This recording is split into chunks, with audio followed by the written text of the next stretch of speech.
তার 2 বছর। তওবা কাকে বলে, ঠিক আছে না, এটা আপনাদের সামনে একটু আলোচনা করি।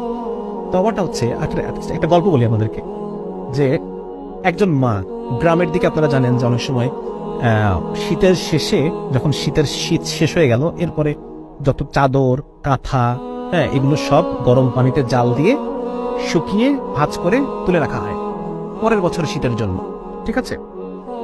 তো এরকম একটা সিনারিও চিন্তা করেন যে একজন মা রান্নাঘরে পানি জাল করছেন কাপড় মানে কাঁথাগুলো ধোয়ার জন্য বা সিদ্ধ করার জন্য। তো এমন সময় সেই মায়ের হয়তো টয়লেটের প্রয়োজন হয়েছে বা অন্য কোনো কিছুর জন্য উনি কি মনে হয়েছে উনি চলে গেছেন সে কাজটা করার জন্য। ওখানে পানি কিন্তু টকবক করে ফুটছে। এমন সময় তার 2 বছর বয়সী বাচ্চা, সে টুকটুক করে হাঁটতে হাঁটতে হাঁটতে হাঁটতে এসে সেই গরম পানির মধ্যে পড়ে গেছে, পড়ে গিয়ে মরে সিদ্ধ হয়ে ভাসতেছে, ঠিক আছে। এখন ওই মা রান্নাঘরে প্রথম পা দিয়ে চুলার দিকে, মানে ওই পাতিলের গরম পানির যে পাতিল, সেই ডেকচি, সেদিকে তাকিয়ে এই মায়ের প্রথম ফিলিংসটা কি হবে? এই মায়ের প্রথম ফিলিংসটা কি হবে? হায় আমি কি করলাম, ঠিক না? এই মায়ের এই চুলার দিকে তাকিয়ে তার প্রথম যে ফিলিংস, হায় আমি কি করলাম, এটাকে বলে তওবা। দিস ইজ তওবা। এই মা তার বাকি জীবনে যদি আরো 80 বছর বাঁচে, সে আর কোনোদিন ওই দরজা খোলা রেখে যাবে না।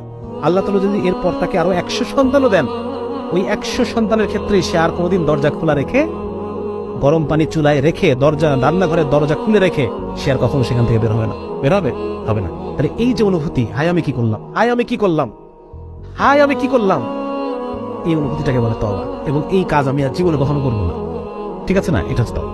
তো আমার এই তওবা, এই অনুভূতি, আমি যদি আল্লাহর সাথে, যতবার আমার গুনাহ হবে আমি আল্লাহর সাথে অনুভূতি করি, আল্লাহ তাআলা আমাকে মাফ করে দেন।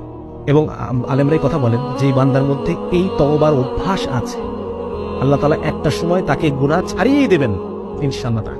আল্লাহ তাআলা আমাকে ছাড়ার পরিবেশ তৈরি করে দেবেন, ছাড়ার পরিবেশ তৈরি করে দেবেন, আমার জন্য গুনাহ করাকে কঠিন করে দেবেন।